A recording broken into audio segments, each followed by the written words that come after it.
그리고 그 다음으로는 일단은 약간 공공 영역에서 우리가 이런 국제보건의 영역을 이렇게 이게 시작을 했다면 이번 컨퍼런스에서 조금 이제 다른 점은 비즈니스와 프라이빗 섹터와 또 학술 영역까지도 이 국제보건이라는 개념을 접하는 그 조금 이제 개념이 이제 접해지는 게 좀 다양하다라는 거를 좀 소개해 드리려고 했습니다. 그래서 그 다음은 좀 약간 공공 영역을 우리가 다루었으니까 프라이빗 섹터 영역으로 좀 가서 국내에서는 약간 익숙하다고 생각을 하지만 이번에 특히 코로나19 글로벌 팬데믹에 있어서 어떻게 보면은 개발도상국, 선진국 이런 구분이 완전히 없어지고 우리 모두가 전 세계에서 정말 다루는 문제가 동시에 우리가 다 같이 다루어지는 이런 상황에서 특히 이제 백신이라던가 또 이제 이런 프라이빗 인더스트리가 생산하는 백신이 확보되는 이런 과정이 되게 또 중요한 국제보건 어떻게 보면 글로벌 보건에 이제 나아가는 되게 중요한 측면을 가지고 있었는데 그런 관점에서 두 번째로는 김영우 선생님, 김영우 전무님이신가요? 네, 그 발표를 부탁을 드리겠습니다. 어, 그 김영우 전무님은 그 동일한 내과 의사시기도 하고요. 또 이제 그 의대를 졸업하시고 내과 전문의를 마치시고 존스홉킨스에서 또 보건학 석사를 하신 후에 존스홉킨스에는 또 이제 아이백이라는 인터내셔널 백신 액세스 센터라는 또 곳이 있습니다. 거기에서도 연구원으로 잠깐 일을 하시고 현재는 이제 GSK 코리아의 액팅 컨트리 메디컬 디렉터로도 계시면서 또 이제 한국 이외의 아시아 다른 또 몇 국가들의 이제 백신과 관련된 역할을 또 업무를 하고 계십니다. 그럼 두 번째로는 김영우 선생님의 또 글로벌 백신 기업의 의료인 전문가의 역할과 코로나19 팬데믹에서의 함이라는 내용으로 발표를 부탁드리겠습니다. 감사합니다.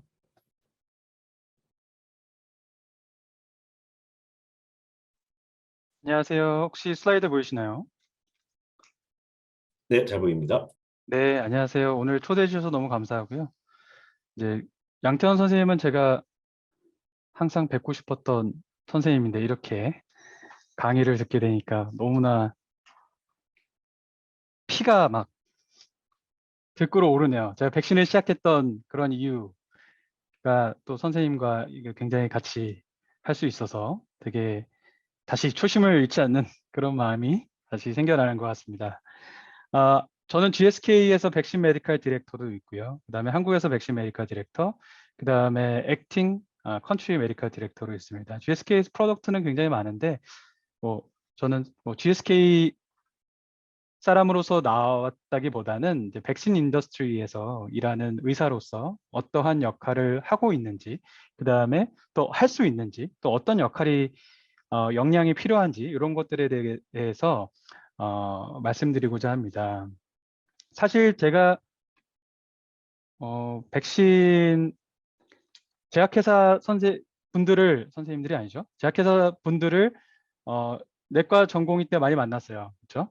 저는 내과 충북대학교 의학전문대학원 졸업하고 동대학 병원에서 인턴 레지던트, 내과 레지던트를 맡았는데 그때 제가 약장이었습니다.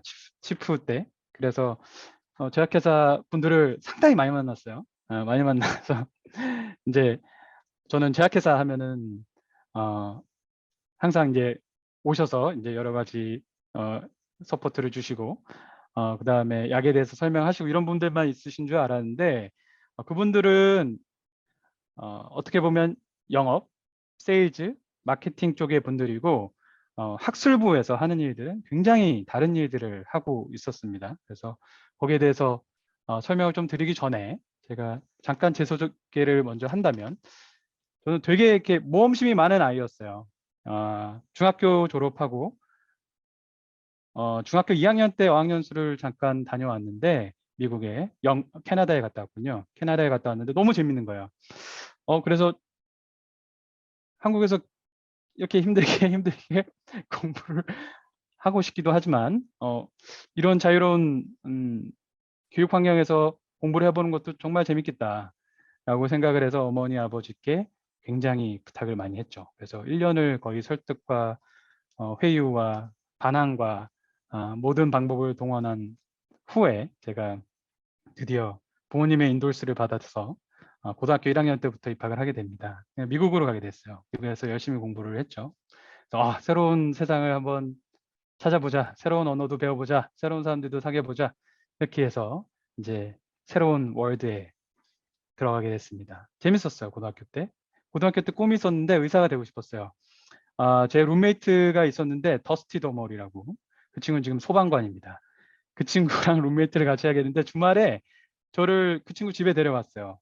그 친구는 이제 메릴랜드에 같이 집에 갔는데 그 친구 집에 이게 들어섰습니다. 들어서서 문을 열고 들어갔는데 이렇게 큰 이 거실도 아닌데 이렇게 큰 곳이 있더라고요. 이렇게 지붕 아래. 그래서 뭐냐 그랬더니 이제 스위치를 여니까 이제 이게 쭉 열리더라고요.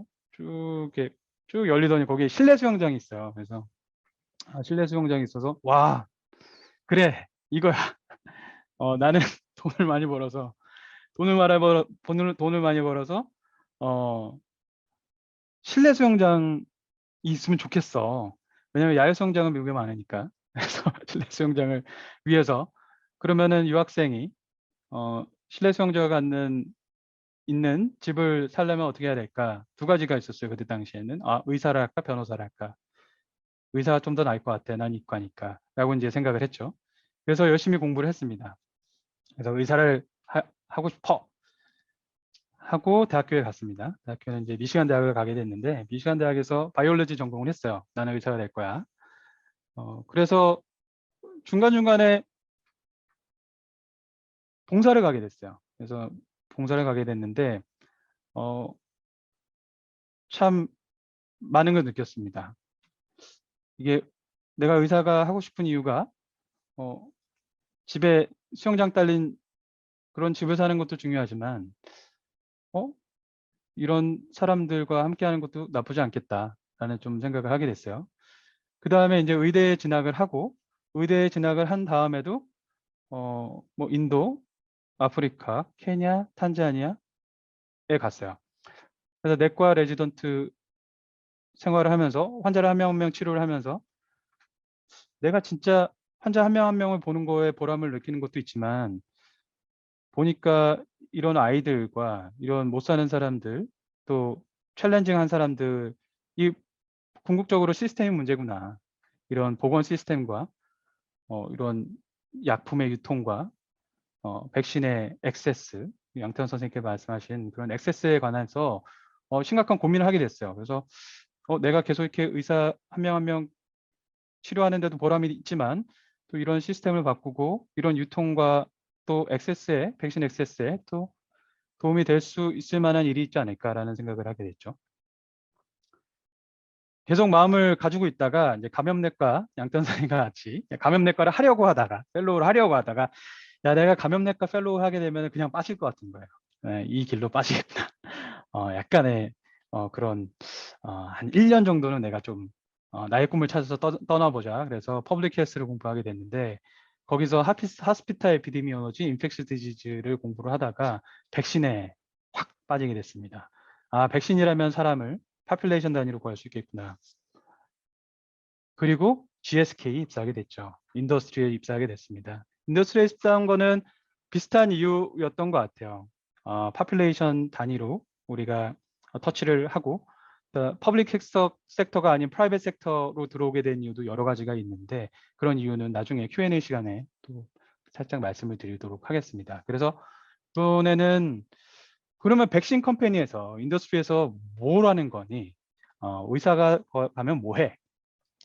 첫 번째로는 백신을 만들죠. 만들려면은 리서치 앤 디벨롭먼트를 해야 됩니다. 클리니컬 스터디 1, 2, 3를 페이지 1, 2, 3를 해야 되죠. 그 다음에 IND를 넣고 그 다음에 어프로벌을 받고 그 다음에 액세스가 되게 되죠. 액세스 된 다음에는 또 우리가 포스트 마케팅 서베일런스나 뭐 여러 가지 파마코 비질런스의 일을 하게 됩니다. 그게 리서치 앤 디벨롭먼트 백신을 만들고 쭉 추적 관찰하는 그런 역할을 하게 됩니다.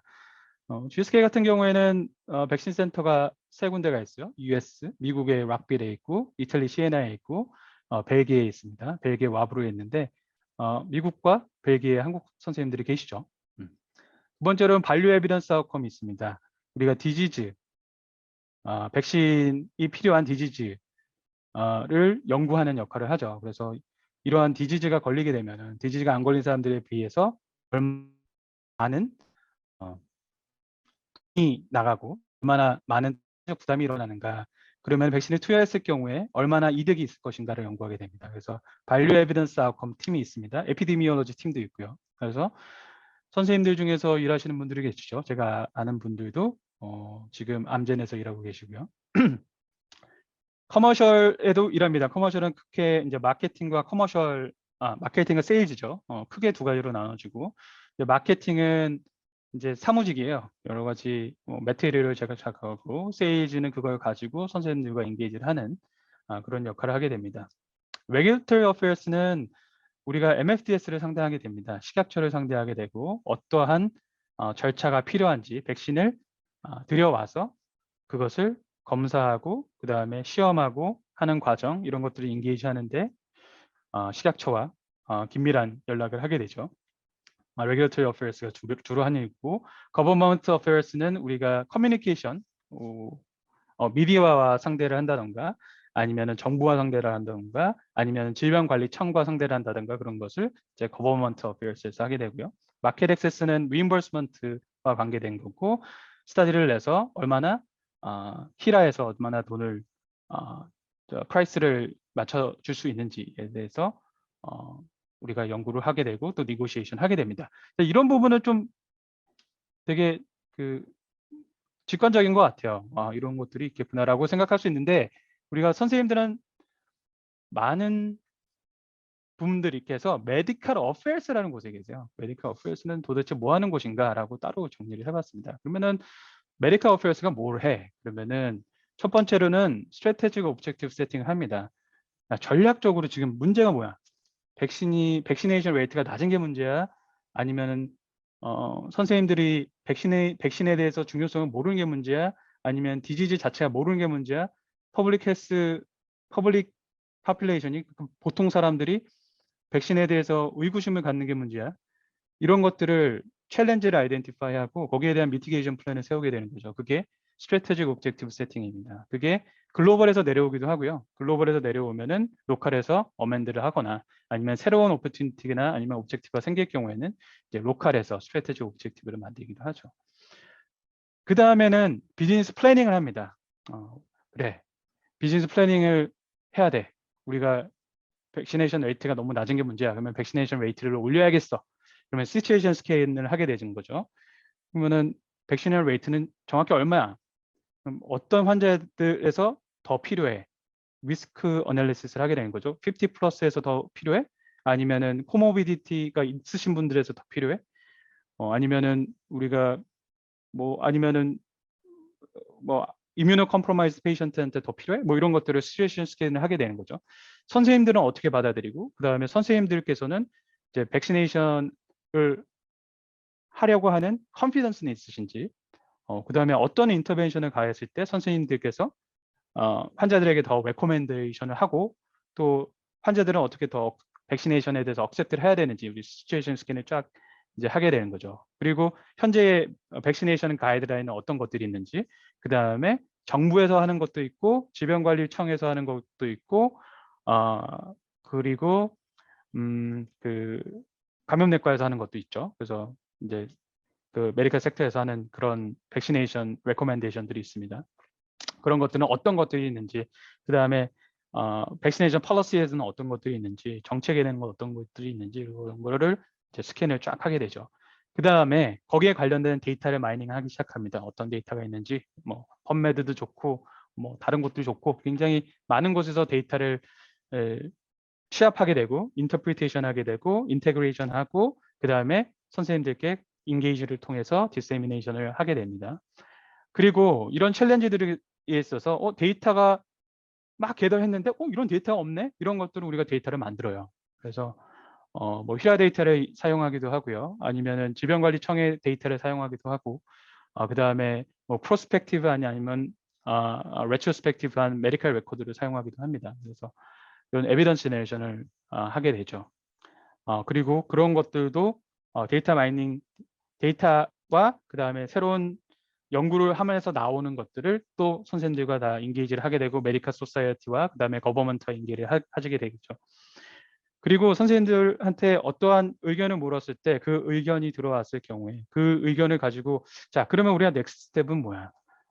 우리가 어떤 액션을 취해야지 또 어떤 플랜을 짜야지 어떠한 챌린지들을 미티게이션 할 수 있겠어 라는 것이 이제 인사이트 제너레이션이 되는데 한마디로 인사이트 게더링 플러스 액션 오브 아이템을 세우는 것이 인사이트 제너레이션입니다. 이런 것들을 하게 되고요. 메타스페이스에서는. 그 다음에 어떻게 하면은 우리 사람들을 이제 뭐 매니저나 디렉터 레벨이겠죠. 어떻게 하면 우리 사람들을 가장 옵티멀하게 사용할 수 있을까? 내가 지금 사람이 2명이야. 이 사람은 한 명은 오피스 베이스로 하고 한 명은 필드 워크로 해서 굴려야 되나? 아니면은 이 사람은 커머셜과 콜라보레이션 한쪽으로 보내야 되고 내가 이 사람은 페이퍼를 쓰게 해야 되나? 이런 이제 리소스를 어떻게 가장 효율적으로 쓸 수 있는지 만약에 모자라게 되면은 또 비즈니스 이만큼인데 이런 것을 우리가 휴먼 리소스로 따라갈 수 없게 되면은 어떠한 것으로 워크 에피션시를 높여야 되나 아니면은 FT 한 명의 헤드 카운트를 더 하이어를 해야 되나 그런 것들을 고민하게 됩니다. 그래서 이제 비즈니스 플랜의 엑스큐션은 이런 일련의 방법으로 이루어지게 되고 이런 것들이 매드프레스에서 의사들이 하는 일이죠. 그 다음에 가장 중요하다고 생각하는 것은 사실 크로스 펑셔널 콜라보레이션이에요. 선생님들께서 오셔서 어려워하시는 분들도 계십니다. 몇 분 봤는데 이렇게 항상 이제 환자를 치료하는 입장에서는 닥터가 오더를 내리는 입장인데 회사에서는 환자를 치료하는 입장보다는 치료하는 입장보다는 환자의 중심에 서는 입장이긴 해요. 그래서 약간은 포인트가 다른데 환자의 중심의 입장에서 서게 되면은 이제 모든 사람들이 이제 같은 역할, 그러니까 다른 역할로 같은 오브젝티브를 하게 되는데, 그러니까 내가 오더를 내린 게 아니라 그분들과 같이 협력을 하고 그 다음에 커뮤니케이션을 잘 하고 그렇게 해야 되는 거죠. 그래서 커뮤니케이션 스킬이 가장 좀 중요한 그런 애스펙트 중에 하나입니다. 또 양천 선생님께서 아까 말씀 주셔서 저도 이 자질에 대해서 이제 잠깐 말씀을 드리자면 자질이라고 하면은 우리가 메디컬 어페어스는 백신 메디컬 어페어스는 백신에 대해서 많이 아셔야 돼요. 그렇죠? 백신 자체에 대해서 많이 아셔야 되고 백신에 관련된 디지즈에 대해서 많이 아셔야 되고 또 에피디미올로지에 대해서도 웬만큼은 아셔야 되고 페이퍼를 쓸 줄 아셔야 되고 사이언티픽 라이팅도 얼만큼 막 뭐 엑스퍼트는 아니지만 웬만큼은 좀 하시면 좋을 것 같고 그런 디지즈 에리아 혹은 그 백신 에리아에서 엑스퍼트 정도는 아니더라도 되게 퍼밀리어 하신 분이면 굉장히 좋을 것 같고요.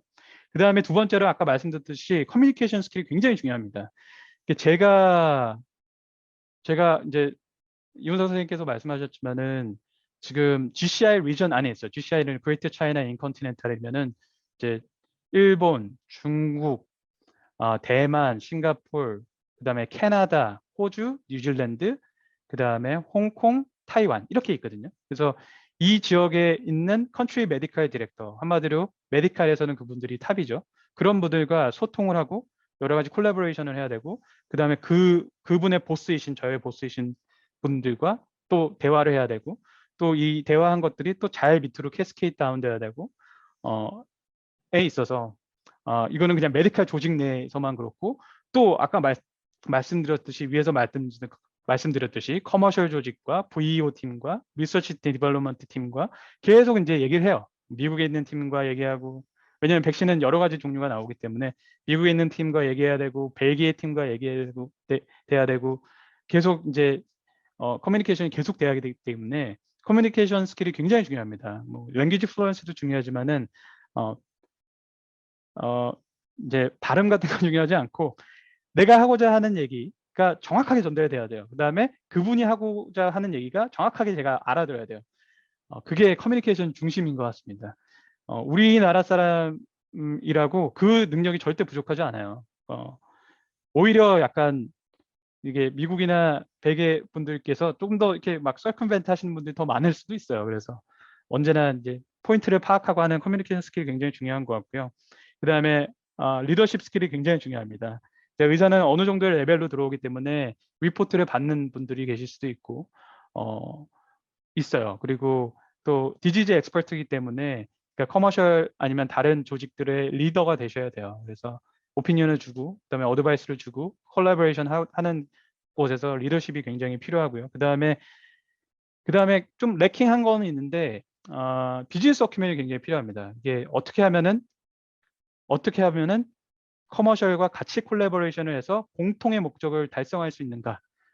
인더스트리는 인베스트먼트와 아웃컴을 중요시합니다. 그래서 얼마만큼의 인베스트먼트가 들어오고 또 우리가 얼마만큼의 인베스트를 하고 아웃컴을 얼마나 얻을 수 있는지가 굉장히 중요해서 이러한 개념이 좀 부족하다면 예를 들어서 나는 이 사이언티픽하게 이게 굉장히 페이퍼가 좋은 페이퍼인 것 같고 이 페이퍼 스타디가 좋은 것 같고 이 스타디를 난 굉장히 하고 싶어.